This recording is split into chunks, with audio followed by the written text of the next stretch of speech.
सर्वोच्च न्यायालयाच्या आदेशानंतर मुंबई पोलिसांनी राज्यात डान्स बार करता बार मालकांना परवानगी दिली खरी, पण अजूनही काही अटींची पूर्तता झालेली नाहीये। असं असतानाही मुंबईमध्ये सर्रास डान्स बार सुरू आहेत। दक्षिण मुंबईतल्या ताडदेव भागातल्या इंडियाना, व्हाईट हाऊस आणि ग्रीन बार इथं बारबाला नाचत असून त्यांच्यावर सारे नियम आणि अटी धाब्यावर बसून पैशांचा पाऊस केला जातोय। हे खळबळजनक वास्तव एका सामाजिक कार्यकर्त्यांना आपल्या मोबाईलमधून शूट केलंय आणि ते फुटेज झी24 तासच्या हाती लागलंय। हा आहे ताडदेवमधला व्हाईट हाऊस बार। या बारमध्ये परवानगी नसतानाही बेधडकपणे पोलिसांच्या नाकावर टिचून इथे डान्स बार आणि बारबालांचा नाच सुरूच आहे। नाशिक शहरातल्या कायदा आणि सुव्यवस्थेचे 3 तेरा वाजले असतानाच नाशिक पोलिसांनी मुलींची विक्री करणाऱ्या एका आंतरराज्यीय टोळीचा पर्दाफाश केलाय। अल्पवयीन मुलींना लग्नाचा आमिष दाखवून त्यांची परराज्य संशयितांना ताब्यात घेतले। पुढची चौकशी सुरू आहे। या प्रकरणामध्ये मोठं रॅकेट उघडकीला येऊन 10 ते 15 पिढीमध्ये मुली मिळण्याची शक्यता आहे।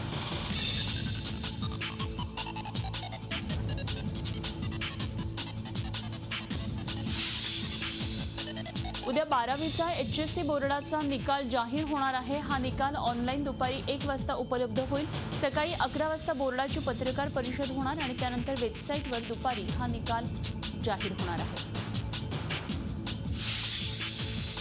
राष्ट्रपतींनी नीट संदर्भातल्या अध्यादेशावर स्वाक्षरी केली आहे, मात्र या विरोधात सुप्रीम कोर्टामध्ये आव्हान देण्याची तयारी सुरू केलेली आहे आणि त्यामुळे 1 वर्षासाठी राज्यातल्या विद्यार्थ्यांना नीटमधून सूट मिळाली आहे। चीन दौऱ्यावर जाण्यापूर्वी राष्ट्रपतींनी या अध्यादेशावर स्वाक्षरी केली आहे। कालच आरोग्यमंत्री JP नड्डा यांनी नीटच्या अध्यादेशासंदर्भात राष्ट्रपतींची भेट घेतलेली होती। अध्यादेशानुसार आता CET वैध ठरवून राज्यातल्या वैद्यकीय महाविद्यालयामध्ये CET नुसारच प्रवेश देण्यात येणार आहे। आज प्रातः महामहिम राष्ट्रपति जी ने हमारे ऑर्डिनेंस जिसको केंद्रीय मंत्रिमंडल ने महामहिम राष्ट्रपति जी को भेजा था, उस पर हस्ताक्षर करके उस ऑर्डिनेंस पर मोहर लगाई है और अब उसके दृष्टि से जो कानूनी कार्रवाई आगे होगी उसकी प्रक्रिया प्रारंभ हो चुकी है। दरम्यान न्यायालयीन लढाईमध्ये आपली बाजू मांडता यावी यासाठी उद्या याबाबत कॅव्हिएट दाखल करणार असल्याची माहिती विनोद तावडेंनी दिली आहे। केंद्रीय आरोग्य मंत्र्यांनी अतिशय सुस्पष्ट भाषेत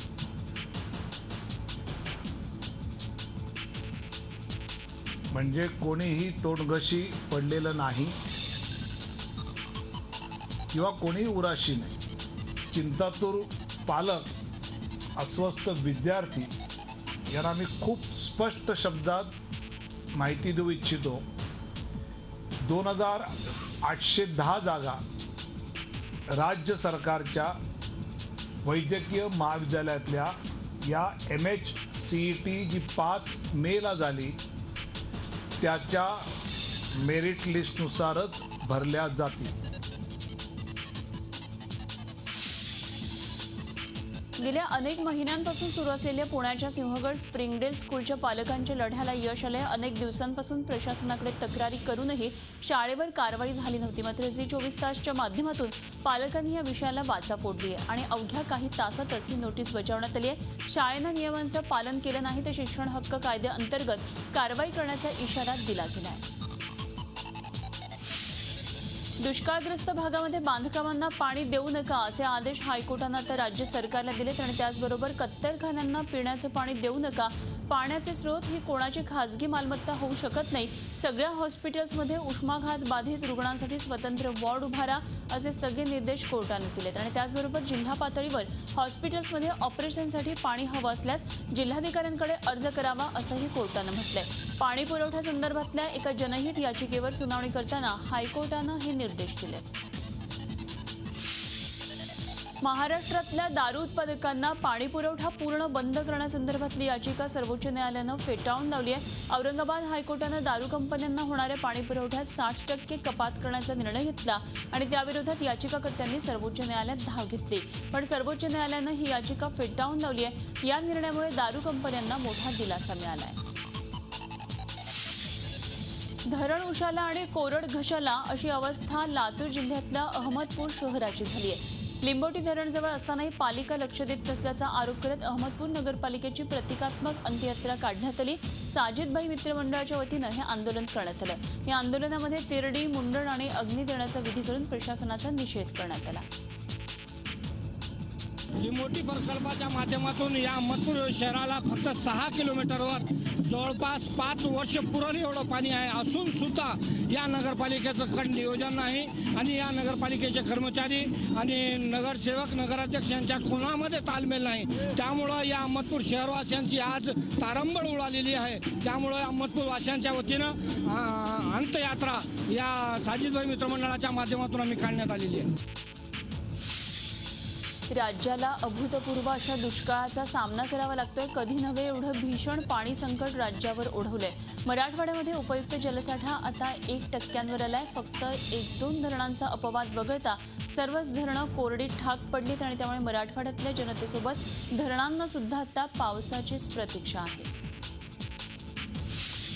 सांगली जिल्ह्यामध्ये पाण्याचं गंभीर संकट निर्माण झालंय। धरणामध्ये अत्यल्प पाणीसाठा असल्यानं फक्त 15 दिवसांचं पाणी आता शिल्लक आहे। सांगली शहराजवळ कृष्णा नदी कोरडी पडली आहे। पाण्याअभावी मागच्या 3 दिवसांपासून लातूरला जाणारी जलराणी एक्सप्रेस सुद्धा आता थांबवण्यात आली आहे।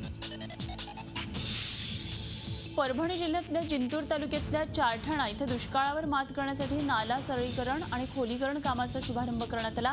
जलदूत कांतराव देशमुख यांच्या हस्ते या कामाला सुरुवात झाली। यामुळे आगामी काळात इथल्या नागरिकांचा पाण्याचा प्रश्न सुटणार आहे। यवतमाळच्या आदिवासी बहुल झरी जामणी तालुक्यातल्या पाण्याचा भीषण प्रश्न निर्माण झालाय। अनंतपूर गड ग्रामपंचायतीमध्ये पाण्यासाठी ग्रामस्थांना वणवण भटकावं लागतंय। पाणी समस्येवर मात करण्यासाठी जिल्हा परिषदेनं तात्काळ उपाययोजना करण्याची मागणी करत महिलांनी थेट जिल्हा परिषद कार्यालयात धडक देत मुख्य कार्यकारी अधिकाऱ्यांकडे निवेदन सादर केलं।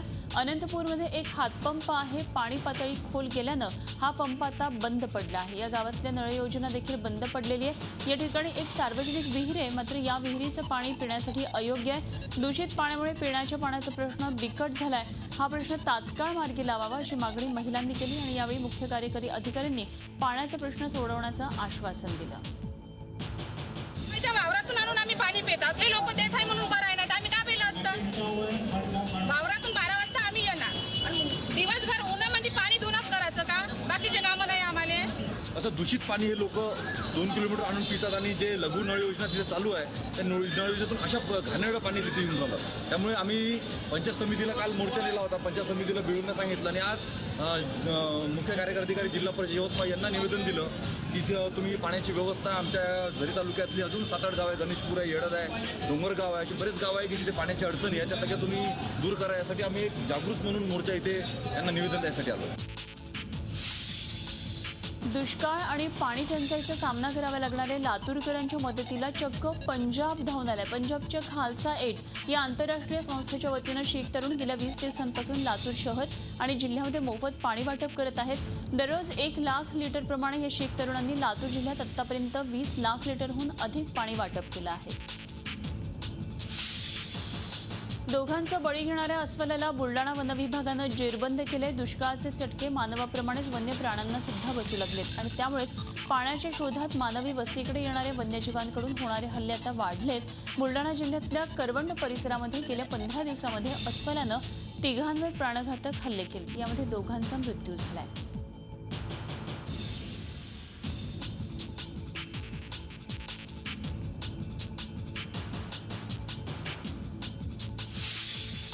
जळगाव जिल्ह्याच्या पाचोरा तालुक्यातल्या वाडी राजुरी शिवारामध्ये 12 मोरांचा उन्हाच्या तीव्र झळांमुळे मृत्यू झालाय। गावामध्ये काल तापमान 47 अंश सेल्सिअस असल्यामुळे प्रचंड उष्मा होता। नामदेव पाटील तसेच शिवराम पाटील यांच्या शेतात मोर मृतावस्थेत आढळले आणि त्या शेतामध्ये 4 डोमकावळे 2 तितूर पक्षी मृतावस्थेत आढळले। या पक्ष्यांचा मृत्यू उष्माघातानं तसंच अन्न पाणी न मिळाल्यामुळे झाल्यानं शवविच्छेदनातून समोर आले। पशुवैद्यकीय अधिकाऱ्यांनी याबाबतची माहिती दिली आहे। दिवसेंदिवस उन्हाचा कडाका आणखी तीव्र होत चाललाय। धुळे आणि जालन्यामध्ये प्रत्येकी एकाचा उष्माघातानं बळी गेलाय। धुळे जिल्ह्यामधल्या वार गावातले शेतकरी अरुण झिपा माळी यांचा उष्माघातानं मृत्यू झालाय। अरुण माळी हे आपल्या शेतामध्ये दिवसभर काम करत होते। दरम्यान काम करत असताना त्यांना भोवळ येऊन ते बेशुद्ध पडले आणि त्यांना तात्काळ हिरे वैद्यकीय महाविद्यालयाच्या रुग्णालयामध्ये उपचारांसाठी दाखल करण्यात आलं होतं। पोटच्या 3 मुलांना विहिरीमध्ये फेकून नंतर विहिरीत उडी घेऊन आईनं आत्महत्या केल्याची हृदयद्रावक घटना नांदेड जिल्ह्यात घडली आहे। नांदेड जिल्ह्यातल्या लोहा तालुक्यातल्या बेटसांगवी या गावामधल्या प्रियांका वानखेडे या 25 वर्षाच्या विवाहितेनं आपल्याच पोटच्या 3 मुलांना विहिरीमध्ये फेकून स्वतः त्याच विहिरीमध्ये उडी घेऊन आत्महत्या केली। या विहिरीवर पाणी भरण्यासाठी गेलेल्या काही गावकऱ्यांनी आई आणि 3 मुलांचे मृतदेह पाहिले आणि खबर पोलिसांना दिली। पोलिसांनी पंचनामा करून हे मृतदेह विहिरीच्या बाहेर काढले। प्रियांका वानखेडे हिनं आपल्या 5 वर्षाच्या साक्षी, 3 वर्षाचा प्रथमेश आणि 1.5 वर्षाच्या विनय या तिघांची हत्या करून आत्महत्या केली। कौटुंबिक कारणातून अशा प्रकारे टोकाचं पाऊल या महिलेनं उचलल्याची चर्चा आहे। यवतमाळ जिल्ह्यातून जाणाऱ्या राष्ट्रीय आणि राज्य महामार्गावर ट्रक चालकांना लुटण्याच्या आणि त्यांना मारहाणीच्या घटनांमध्ये वाढ झाली आहे। पुन्हा एका ट्रकला अडवून पेटवून दिल्याची घटना घडली आहे। गडचांदूर इथं नाशिक इथं सिमेंट घेऊन निघालेला ट्रक राज्यमार्गावरच्या सायखेडा धरण गावाजवळ आला असता समोरून येणाऱ्या अनियंत्रित कारसोबत धडक झाली आणि यावेळी कारमधल्या 4 युवकांनी ट्रक चालक आणि क्लिनरला बेदम मारहाण करून ट्रकमधलं स्टोव्हचं रॉकेल ओतून हा ट्रक पेटवून दिला। यावेळी जीव वाचवण्यासाठी ट्रक चालक आणि क्लिनर शेजारच्या शेतात लपले। आगीमध्ये ट्रक जळून खाक झाला। या प्रकारामुळे जिल्ह्यातल्या वाढत्या गुन्हेगारीवर पोलीस विभाग कधी नियंत्रण मिळवेल असा प्रश्न उपस्थित होतोय।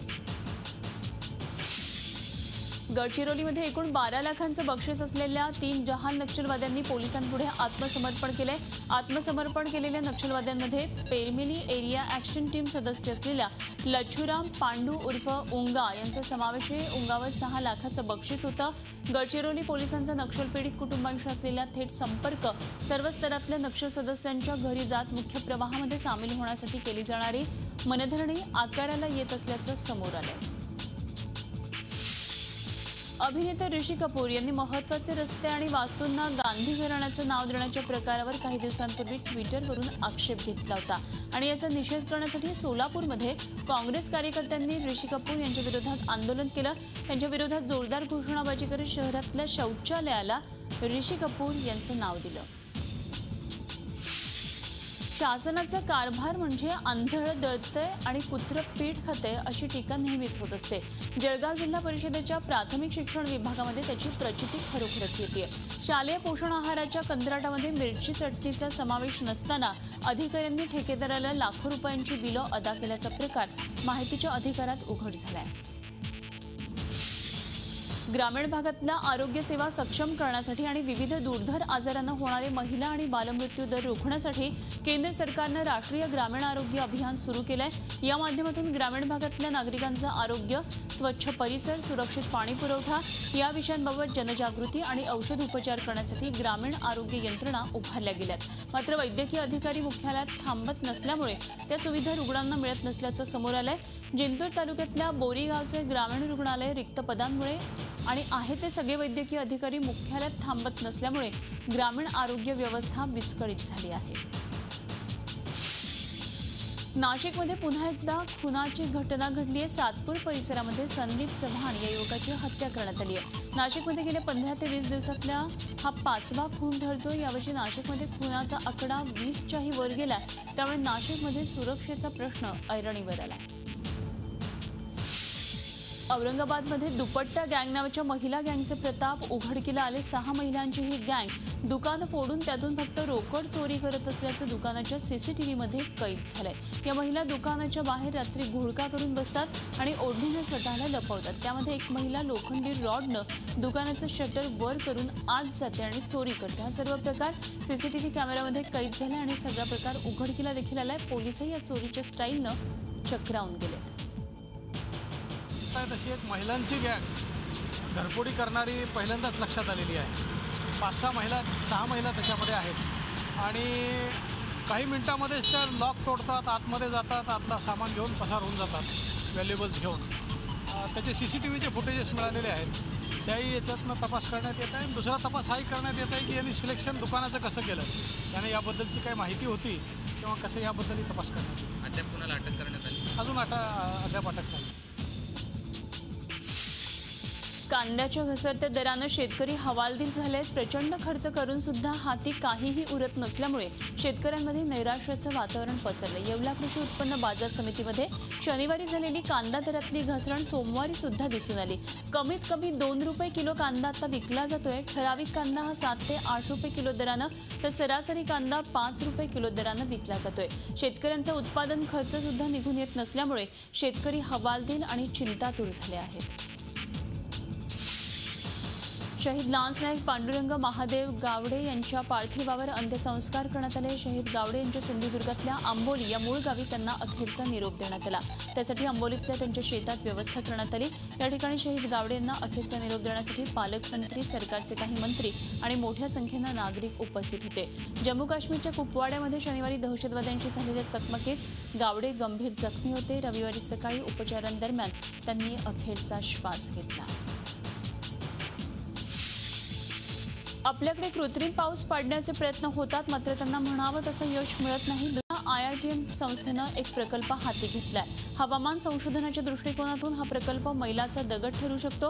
आकाशातल्या ढगांचं सॅम्पल घेऊन त्याचं परीक्षण करण्यात येणार आहे आणि त्यामध्ये कुठली वैशिष्ट्ये पावसासाठी अनुकूल ठरू शकतात याबाबतची निरीक्षणं या संशोधनाद्वारे नोंदवण्यात येणार आहेत. या प्रकल्पाची संपूर्ण आखणी झाली असून तो 2017 ते 2020 या 3 वर्षांच्या कालावधीमध्ये राबवण्यात येणार आहे. 15 ते 20 संशोधकांची टीम यामध्ये सहभागी होईल. विशेष म्हणजे त्यासाठी अत्याधुनिक रडार यंत्रणा तसंच विमानाचा वापर करण्यात येणार आहे. इस साल एक्चुअली काइटेक से जो है मिनिस्ट्री ऑफ अर्थ साइंसेस का एक क्लाउड सीडिंग के लिए रिसर्च करने का प्रोग्राम है. हम लोग इसके ऊपर लाइक डिटेल स्टडी करेंगे और उसमें से जो इंफॉर्मेशन मिलेंगे वो इस इलाके में एक यूनिक इंफॉर्मेशन रहेगा. वो क्लाउड सीडिंग के लिए बहुत अच्छा इंफॉर्मेशन होगा. अद्वैत कला क्रीडा मंचच्या वतीनं फेटा बांधण्याचा विश्वविक्रम आज पुण्यामध्ये करण्यात आला. संतोष राऊत यांनी 1 तासात तब्बल 129 फेटे बांधून विश्वविक्रम केला. या अगोदर पंजाबमध्ये 1 तासामध्ये 35 फेटे बांधण्याच्या विक्रमाची नोंद होती, ती मोडून संतोष राऊत यांनी एक नवीन विक्रमाची स्थापना केली. या उपक्रमामध्ये 45 महिला आणि 84 पुरुषांनी संतोष राऊत यांच्याकडून फेटे बांधून घेतले. लष्करानं सुरक्षिततेच्या दृष्टीनं बोपखेलमधला पर्यायी रस्ता बंद करण्याचा निर्णय घेतल्यानंतर बोपखेलवासियांनी या निर्णयाचा जोरदार विरोध केला. लष्करानं हा रस्ता बंद केला तर अभियांत्रिकी महाविद्यालयातून जाणारा रस्ता खुला करावा अशी मागणी बोपखेलवासियांनी केली आहे. मुंबई विद्यापीठाच्या इंजिनिअरिंग पेपर घोटाळा प्रकरणी दोघांना निलंबित करण्यात आलं. तर तब्बल 138 कर्मचाऱ्यांच्या बदल्या करण्यात आल्या. त्याचप्रमाणे विद्यापीठाच्या परीक्षा भवनामध्ये मोबाईलवर बंदी घालण्यात आली आहे. सोमवारी झालेल्या मॅनेजमेंट काउन्सिलच्या बैठकीमध्ये हा निर्णय घेण्यात आला आहे. भांडूपमध्ये फुटलेल्या इंजिनिअरिंगच्या पेपरसंदर्भात घोटाळ्याचा तपास CIDकडे वर्ग करण्यात यावा अशी मागणीही मॅनेजमेंट काउन्सिलद्वारे करण्यात येणार आहे. याशिवाय परीक्षा भवनातल्या सुरक्षा यंत्रणेमध्ये अत्याधुनिक तंत्रज्ञानाचा वापर करण्यावरही बैठकीत एकमत झालं. मुंबईतल्या लोकलमध्ये स्टंटबाजी करणाऱ्या एकाचा मृत्यू झालाय. 4 मुलांना जखमी अवस्थेत राजावाडी रुग्णालयात दाखल करण्यात आलं. जखमी मुलांचे वय हे 12 ते 18 वर्षांच्या दरम्यान आहेत. हे सर्वजण घाटकोपर आणि कुर्ला दरम्यान स्टंटबाजी करत होते. 22 तारखेच्या रात्री शमशाद अन्सारी, समीर शेख, अमन शेख आणि साहिल यादव हे 4 जण स्टंटबाजी करत होते. तिकडे त्याच रात्री स्टंटबाजी करताना 32 वर्षाचा युवक इम्रान शमीउल्लाचा मृत्यू झाला. जानेवारी महिन्यामध्ये मालवणच्या पोलिसांना सापडलेल्या एका महिलेच्या मृतदेहाचं गूढ उकळण्यात पोलिसांना यश आलंय. महिलेची हत्या तिच्या मोठ्या दीरानं त्याच्या मित्राला सोबत घेऊन केल्याची माहिती पोलिसांनी दिली आहे. या प्रकरणातल्या आरोपींना अटक करून त्यांना काल न्यायालयात हजर करण्यात आलं. या दोघांनाही 27 मेपर्यंत पोलीस कोठडी देण्यात आली आहे.